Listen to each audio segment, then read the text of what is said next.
what government wants to achieve in this debate is very clear, ladies and gentlemen. There are two things.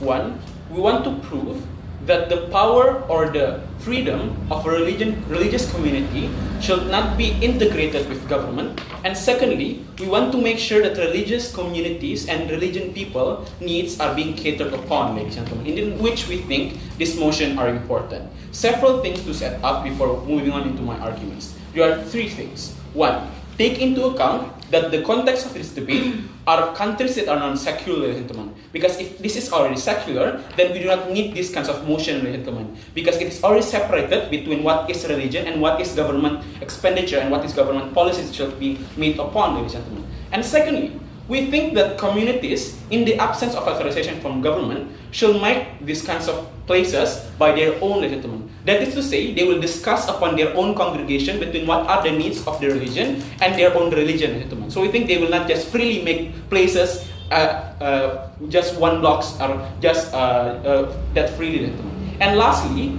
we think, ladies and gentlemen, not requiring authorization doesn't mean that they are going to make these kinds of things illegally or making it dangerously, ladies and gentlemen. So what we say, ladies and gentlemen, is in conclusion, we want to make the best infrastructures without the constraint of government to begin with, ladies and gentlemen. As Prime Minister, I have two arguments. One, why this motion creates secularism towards the activity of religion, in which we think are important because we are acting on different principles. And secondly, why we think the meaning of religious houses are very important and that government cannot accommodate those needs, ladies and gentlemen. One, why this motion creates secularism, ladies and gentlemen. We think that in the current status quo, ladies and gentlemen, there are two major reasons that makes we must differentiate our activities with government, ladies and gentlemen. First reason is, ladies and gentlemen, are the absence of consent.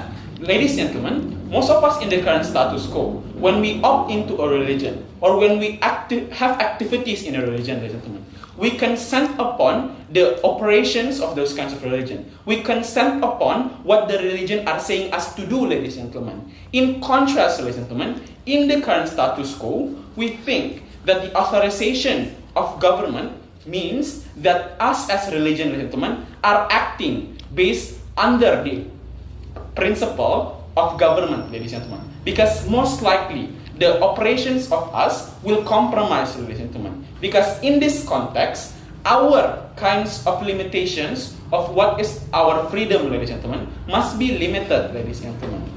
Why is this harmful? Because we do not ever consent upon the operations of what government wants us to be, ladies and gentlemen. So we think, first of all, we think we have never consented upon what government wants us to do. What we consented upon is what religion wants us to do.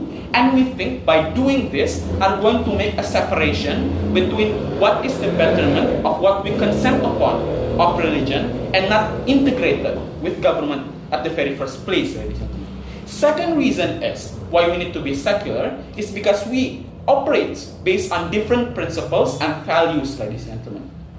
First of all, we think religious values, ladies and gentlemen, operates based on divine values. They operate on divine calculus. That's why in the current status quo, most religious communities does not only take into account whether or not in one area there is enough religious places, ladies and gentlemen, but they also take into account the diversity of religious preachings there or the diversity of religious houses to make sure that your spiritual needs are being taken care of, ladies and gentlemen.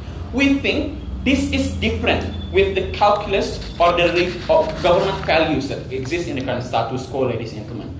Why? Because government values operates based on utility, ladies and gentlemen. They operate based on what do they need, what do they think are needed by their government or are needed by their societies, ladies and gentlemen. So most likely, their values, ladies and gentlemen, dismiss these kinds of divine values to begin with.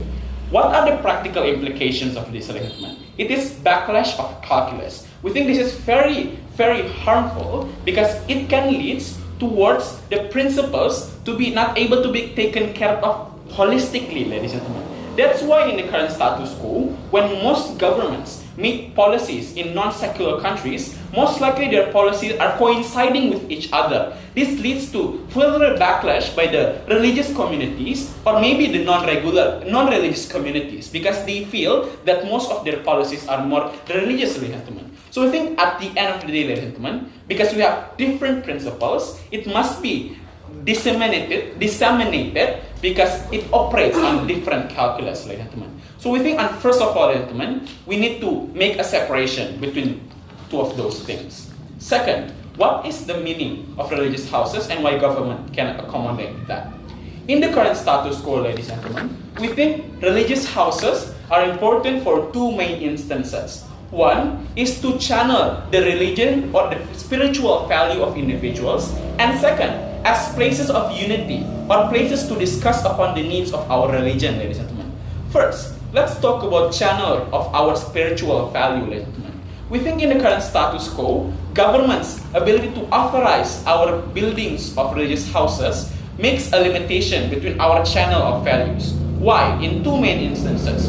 One, in the current status quo, when government authorize, most likely they will reject our construction of religious values, maybe because they think in the current status quo, mosques are enough, ladies and gentlemen. We think this is ungood. Why? Because we might need a new mosque because we feel that our mosque is too far, ladies and gentlemen. The practical implications of it limits our ability to be able to go to mosque and pray and channel with our God, ladies and gentlemen, in which we think are very harmful. But even if, ladies and gentlemen, opposition say that we can maybe pray outside or maybe pray in other places from religious houses, we think this is insufficient enough.